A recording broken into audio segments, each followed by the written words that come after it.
So ito na mga katingin, tapos na yung ating Aerox. Para dun sa mga nakakaintindi, mahilig sa mga Aerox and scooters. At nabili ko nga pala itong Magic Boy fairing sa halagang 9.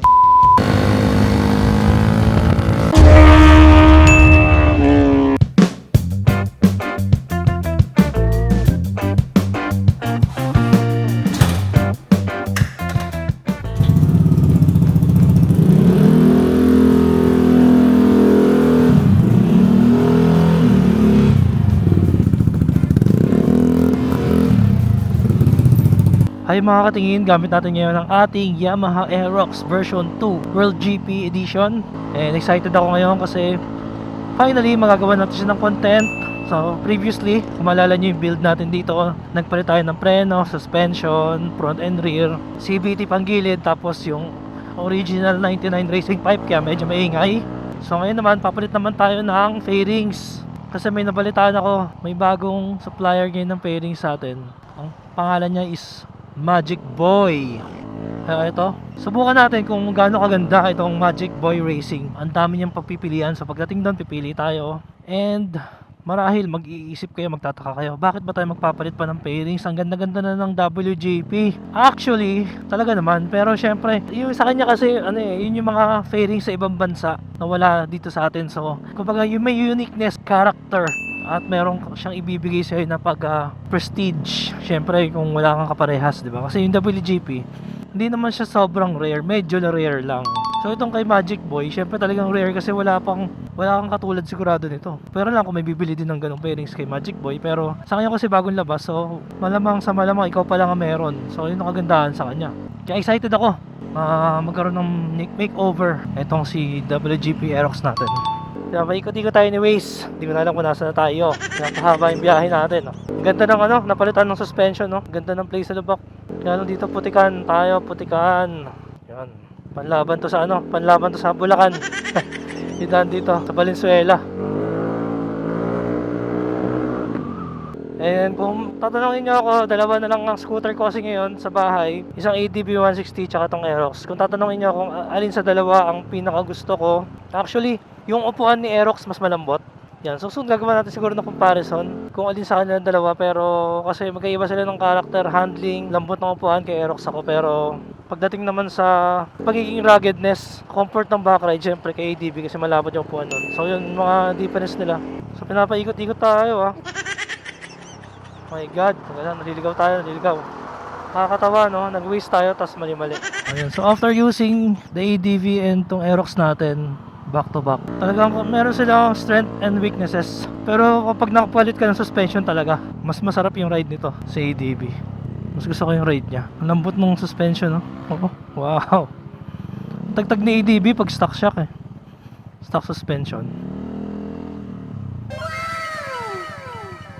May naka Hilux bagong Hilux, tama raw Hilux.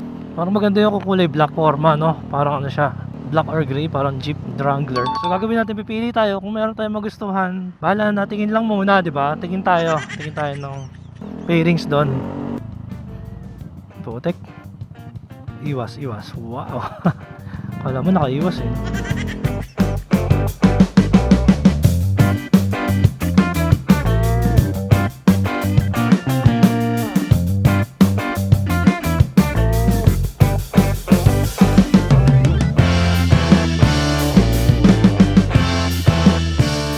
dahan-dahan ng kinakalas yung stock fairings.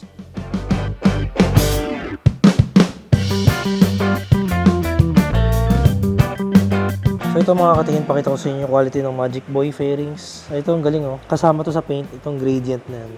Ito sticker din to, ganda ng quality talaga. So napili ko tong kulay na to kasi kakaiba, ganda ng pagka-white talagang pure white. Tapos ayan, makita mo yung niya, yung quality ng plastic niya talagang ito.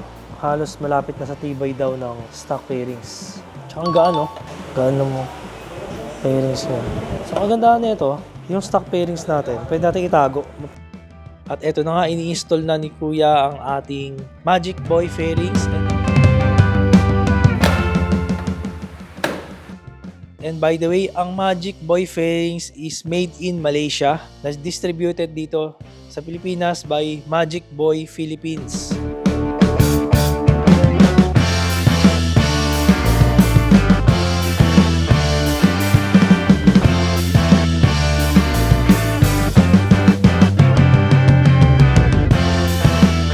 Wow, ang lamig sa mata. Ang ganda ng kinalabasan.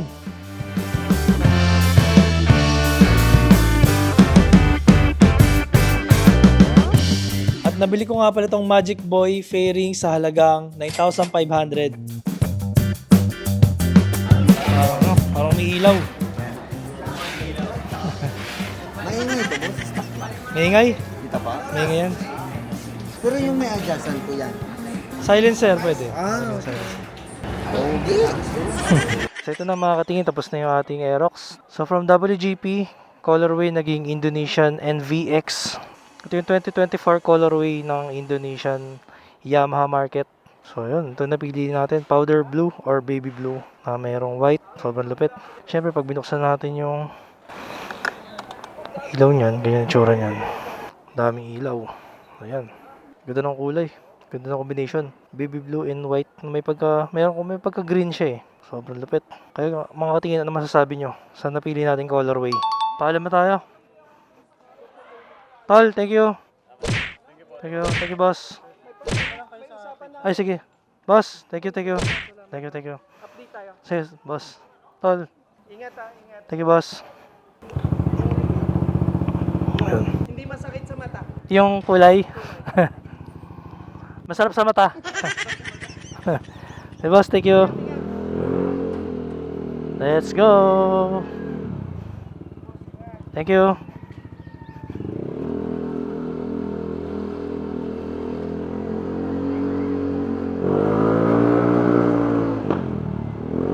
Woo! Angas ng itsura. New look talaga. So yung pairings pala natin ng WGP, tago lang muna natin yon. So hindi ko pa alam kung anong gagawin ko sa kanya. Tago lang muna. At least in the future, 'di ba? Kung ano man ang maisip nating plano, pero basta nakatago lang siya.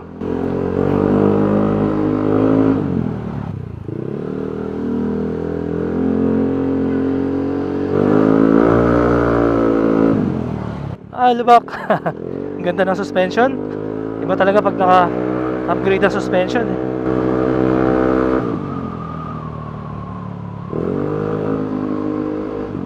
Hindi mo masyadong ramdam yung lubak. Uy, butas yun ah. Wala akong takot. Solid mga kalsada rito. Walang sinabi ang Bulacan. Yan.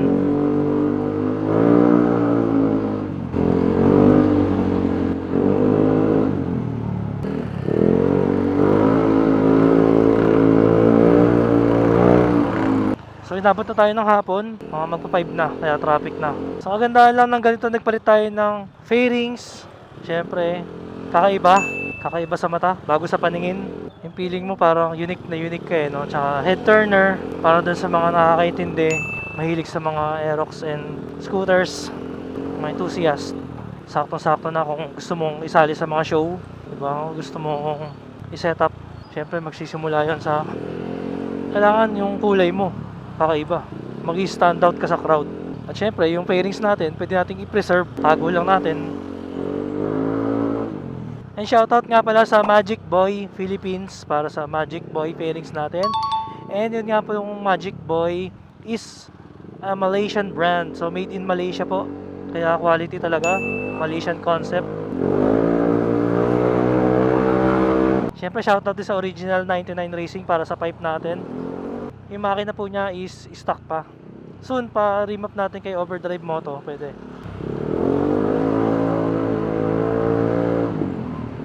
Kung sino pwedeng mag-remap sa atin. Tsaka sana mapalitan natin yung mga upgrade natin ng konti yung makina, di ba?